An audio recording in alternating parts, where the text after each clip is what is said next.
We begin here this morning till right now is like I'm full. If I just took the words of that song, thank you. Guys, thank you. Just took the words of that song, the words of the reading, every detail of your announcements, just thinking of Reverend Keith's ordination. Like there's so much goodness right now that Soul Center is already overflowing before we even sit down and start connecting.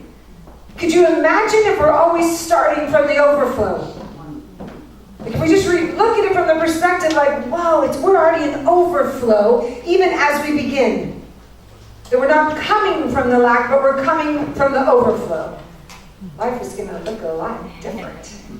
It's going to make setbacks look like they're just a little pebble in the road. How many of you have been dealing with different setbacks in the last month of your life? Hands high, please. That's good. How many about in the last 6 months have dealt with a setback that you didn't see? Yeah. How about in the last year and it's still hanging around? Okay. They're present in our lives, correct? Yes. There's just something to do with setbacks happen. I love the words of what if a healing comes through your tears? Yes. If we only embraced our tears like that. Like in the midst of a tear, it could be the healing that we were aiming for, but it's masked by a tear, and we think, oh wait, I thought I was supposed to feel good. Sometimes we have to go through, and I like to stretch it to all the time, but I'm trying to be gentle in this intention, is we must go through what appears to be a setback. Because if we go around it, we're avoiding it, so it's going to get bigger. If we go around it and try to pretend it's not there, how many of you know what I'm talking about right now? Yeah. Like you go around and think, I'm just going to not look over there, I'm just going to pretend I don't see it, everything's going to be fine. And then it tends to get bigger. It turns into that little pebble that was a little setback is suddenly like a big, huge boulder because we're pretending not to see it. We have the tools to look at it. If you're in this room, I propose you have the tools to look at it. Otherwise, you wouldn't have made your way to this room. Because in this room, there's wisdom, there's love overflowing, and there's more coming all the time. The classes that you just announced, how can I get back here for that next one to do with the business? They're all good. There's things overflowing, so if you're here, you have the tools to move through what appears to be a setback. Now, my proposition is, if we look at it like we have a GPS system built inside of every one of us. How many of you use your Siri really well? How many of you love GPS? Hands up. Okay, that's good. Then you can all teach me. Because I have this joke that Siri doesn't know what I'm saying. Half the time I say something to her and I look back, that is not at all what I said. I didn't say anything close to that. How did you come up with that word? I don't even get it. Like I started to write it down like, I said this, Siri said this. And my kids are like, oh, Mom, Siri just doesn't understand you. Maybe she started writing her language. But I'm trying. I'm still intending. But beyond that, we have technology in GPS that is absolutely worldwide that we could know anything, be anywhere, get somewhere with ease and grace. Yes? Yes. Like we could pretty much say, give me home. And she goes, okay, get on the freeway and go da-da-da-da. And then she listens to that, home. If I say home, wherever I'm at, she does get me home. Yeah. But otherwise, there's this technology that's at our fingertips. Any moment, any breath. When we're looking for things outside of ourselves, we can look at this. We can look at whatever and say, help me. Now, I just want us to consider that we have the same GPS internal at all times. If we look at our inner GPS, our inner ability to lean into God's perfect self as you is our GPS. Grace, patience, surrender is our GPS. But it resides within the core of us at all times. That we have this divine connection to an almighty source that is bigger than the satellites that are making the GPS that helps us get somewhere. We have this direct connection that at any moment we can stop and say, help. I need help. And our inner system is going to be able to rise up in that moment and help us through whatever looks like a setback at any given moment. If we just cultivated the patience to be in it long enough that the tears may fall, and we must still rise up and say, okay, this inner system within me, that divine connection, the portal to the Almighty, is absolutely activated. Do you know that every practice you do, every moment, every day, whether it's a little gratitude, whether it's an intention, whether it's a prayer, you are keeping open the portal, that access point for your inner GPS to be activated with just your very breath? Do you realize that? Every practice. So if someone says, oh, Kim, I haven't had time to practice lately. I understand. We have a very full life. And I just invite you to take your practice to new levels of, wait a second, what could that be? You could be driving down the 405 and saying a prayer, and it's actually a really good thing to do. Because anywhere you're at, there's room for intention, prayer, gratitude, acknowledgement, meditation. You can be meditating anytime you're in the doctor's office. You can be meditating anytime in the grocery line. You can do whatever you need to do to stretch your practice out. That cultivates your inner GPS to where it is so tangible and rich that when the time comes that setback's in front of you, that you're able to access direct contact and move forward. It doesn't mean it's easy, meaning moving through it.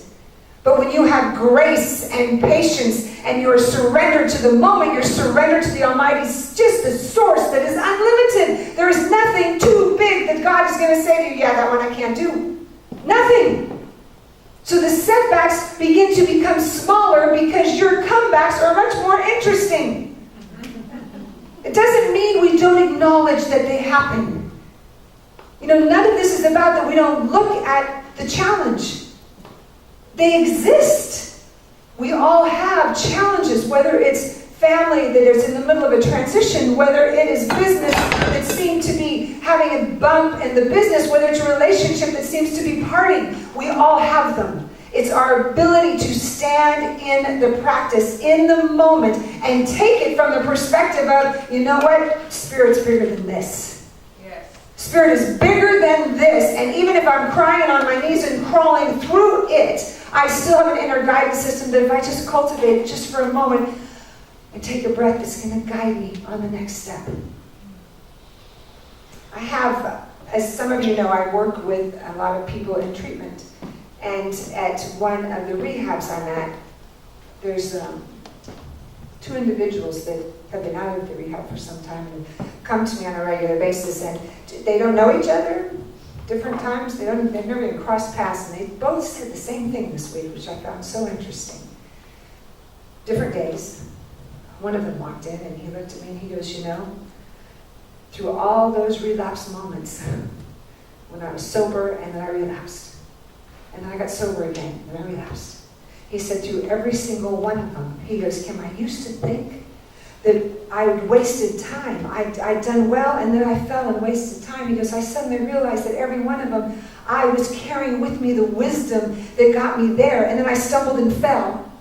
But all that wisdom was cumulative. His practice of his spiritual depth got him to the point that now that he's got a year out and he's standing strong in it, that he's got this practice that is built with him.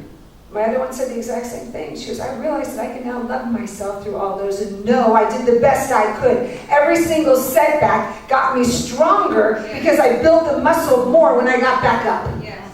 So when we're down and we've got to get back up, and we have the community with us to say, I'm right here loving you, and I'm going to love you right as you stand back up. You have the ability to pray for each other when you fall. We have this in this community that we can call and say, I need help. Someone pray for me right now.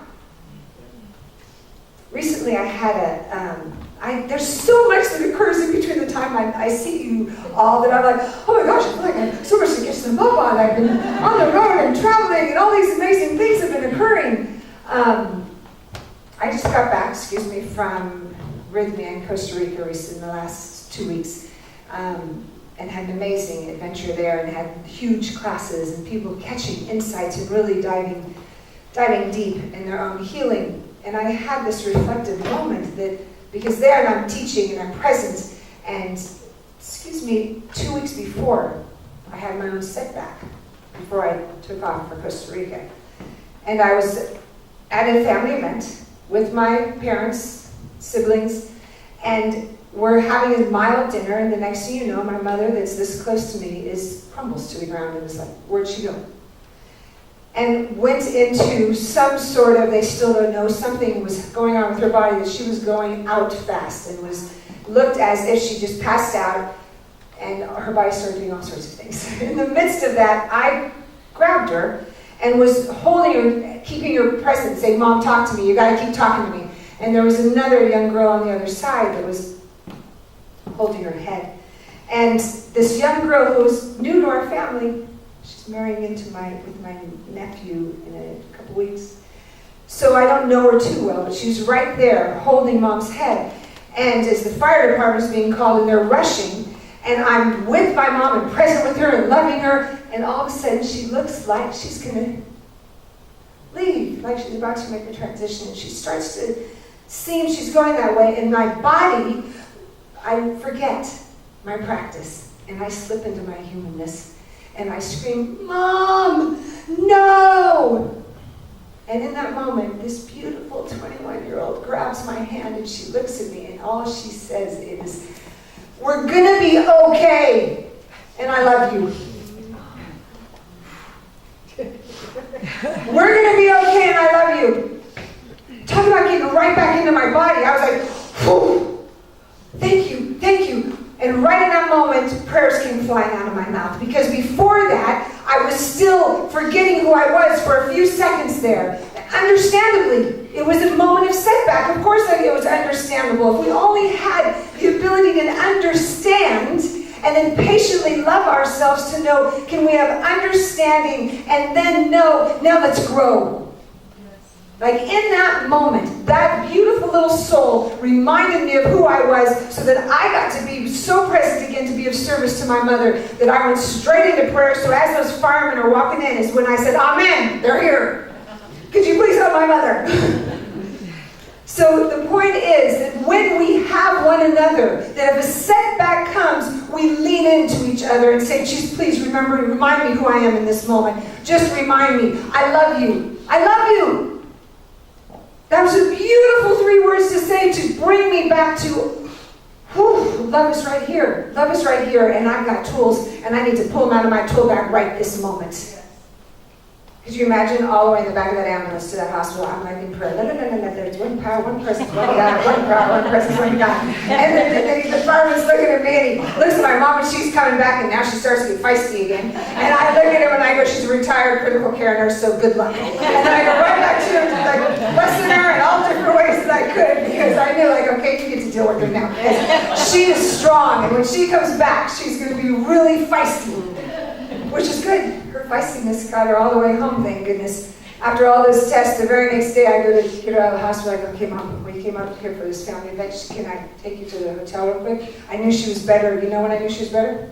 She starts to tell me how to drive again. She says, "You need to park over there. You need to turn this way." I'm like, "Oh my, you just got out of the hospital 2 minutes ago. Could you just take a breath? Just be with me. I can drive a car. I'm good." So we get to know that setbacks do not determine who we are. They do not determine who we are. You have choice in the midst of the setback. You have choice to remember who you are, activate it, lean into the almighty presence, and begin again. Yes. Every moment, every day, you have that ability. It's like a muscle that we must utilize, practice it, so that when the time comes that we fall hard, or someone that we love falls hard, or a total stranger falls hard, that we have the muscle to know right here, right now, I'm going to know the truth for you. I'm going to hold you in truth while you come back to remembering who you are. That is what we have as our very breath and beingness is our internal GPS. And that is why it is always in overdrive, because it doesn't stop. It never stops. That it's always right there, just knowing and reminding us who we are. And if we could just get through the chatter for a minute, we come back to remembering ourselves, which is the importance of us sitting in quiet meditation, which is the importance of us coming together so that we could be still for a moment to remember the truth, so that that setback is nothing but a growth spurt. I would love you to be more interested and curious about what's under it than what it looks like. You know what I mean by that? Yes. Be curious to what is this teaching me, because you will not be the same on the other side of that thing called the setback. I just look at it like it means I got to sit back for a minute. Oh, yes. Just sit for a minute. Yeah. Listen, cultivate, practice, and begin again. If we're curious to ask questions in the middle of the setback, if we're curious to say things like, "Ooh, what is going on for me to grow in right now?" I'd ask you to put those why questions straight out the door, because if you say, "Why is this happening to me?" you're going to get a whole pile of evidence that your chatter will tell you why it's happening to you. It's not going to serve you. If you ask questions of what am I to grow through, what's about happening here that I get to stretch myself to get on the other side, that is when your internal guidance system is kicking in and reminding you that, what gets to grow could be patience, could be persistence, could be strength. Who knows? Right. But you won't if you don't ask. So get curious of what am I to learn? Who am I to grow through, to move through this, so that I know myself more fully, so that I'm listening to the Almighty Presence more fully in every moment. Yes. One of those days back at treatment center, I was leading something to do on, it was Thanksgiving. And the owner of the place said, "Kim, would you think you'd come in on Thanksgiving Day and you could work with the clients?" Now, I love Thanksgiving Day, so I had to take a breath and went, "Yes," because I always say yes. And I'm with my kids, so can I bring my kids in? And he went, "You want your kids to come in?" I said, "It's good for them." So they came in, and I was teaching gratitude in the center, and I had these huge Post-its on the wall for people to write all that they were grateful for. It was Thanksgiving Day, I figured they could write all day long. And one of my clients that had been there for a while, he was a little late. Here's this big athlete that had been banned from the National League that he plays in, had huge setbacks, and landed in treatment. And he comes bounding in, and he looks up and he goes, "What are we doing?" And I go, "We're writing our gratitudes." He goes, "Great!" And he starts writing and writing and writing and writing. And I walk up, and here's a lot of people stumped, like, "I don't know what I'm grateful for." And they're standing for him. He's writing away. I walk up there, and I look at him, and all of a sudden I look at what he wrote, and I get teary-eyed. And he goes, "Why are you crying?" And I go, "Did everyone see this? This man is grateful for his car accident. He's grateful that it busted a few bones in his body because it got him to treatment. Here's this big, huge athlete. He's like, I'm so grateful for that car accident." And he looked at everyone, he goes, "Because if that didn't happen, thank God I didn't hurt anyone." He goes, "If that didn't happen and I didn't get here, I'd still be doing something that could have hurt somebody." So he caught the gift of the setback, and his comeback was, "I'm going to be so grateful for what I had to learn because of that setback that it's never happened to me again." Are you with me in this? Yes. If we stand in it and know I'm more curious to what had to grow in me so that I moved through it, his gratitude moved him through it. And guess what happened? Gratitude, a lot of prayer, and a lot of intention. Because he would come to my office and we'd be praying. And he'd say, "How am I going to get back into what I do professionally? They banned me." And I said, "And we're going to pray. And we're going to set intentions." And he goes, "And what kind of intention am I going to set for that?" I go, "You're going to have an intention, and my intention is to call forth divine outcome. That I can be of service of what I love to do." What do you think happened like a month later? He's like, "I got tickets for you." Great, I'm coming to sit, and then I sit and pray in the midst of the whole thing. The point is, he couldn't have known how that was going to happen. There was no way he could have known how. His job was not to know how. His job was not to say why, because that would have kept him stuck in blame. You understand that? His interest was, what's possible for me to heal and get back on track? What's possible for me to take what seemed to be a big setback. Everything he pointed in his life was going for this thing, and it suddenly was gone. For him to make a different choice, grow, and take huge strength to move through something to get to the other side, because he was more interested in understanding it, healing it, and growing from it. This is what we get to do. Stand in the place that feels like it's pulling you back and ask, what must I grow in now? And then go to your internal GPS, and you can go to Siri, are you listening to me right now? But I suggest you just go, God, I'm talking. And do your inner work so that that inner guidance system rises up within you and speaks to you in your dreams, in your quiet state, in the busyness of life, and guides you exactly to the path of healing that is uniquely yours. And if you need help, ask. Yes. Ask. Yes. Just say, help me. Spirit always shows up, always in overflow. Excuse me, could be the person sitting right next to you, but Spirit's going to show up. Yes? Yes. Beautiful. I have 2 things to read to you. May I? This is fun when I go like this, the wires. Woo! What's that swinging around me? I want to read this to you. From, of course, Ernest Holmes. He says, believing that the divine mind is ever present, that divine intelligence is ever available, open your consciousness to its guidance. Keep your mind steadfast and loyal to the thought that you are governed by this divine intelligence. Feel that you are impelled to make right decisions, that you are compelled to act upon these decisions intelligently, and know that the power that is with you cannot desert you. The power that is with you cannot desert you. And one other reading I must read to you before I finish, because I love this. From Ryan Holiday and The Obstacle is the Way. Each time you will learn something. Each time you'll develop strength, wisdom, and perspective. Each time a little more of the hurt falls away until all that is left is you, the best version of you. You're here to be the best version of you. Whether it comes in the midst of a setback or a comeback, it's all the same. It's all you being more of you, listening to your inner guidance system. Yes? Yes. Are you willing to be the best version of you? Yes. Yes. Are you willing to be the best version of you? Yes. Are you willing to allow your inner guidance system to lift you? Yes. Are you willing to stand in your light and say, I'm moving through this Yes. with grace, Yes. with strength, Yes. and with wisdom? Yes. And so it is. Beautiful. Let me pray for you. Woo-hoo! Oh, life is so magnificent. And the goodness and greatness of every moment, every breath, every step. We are blessed. In the goodness and greatness of the easy steps, the challenging steps, that we are always guided, supported, loved up by the God is, I am presence. That in its overflow, it overflows as our life.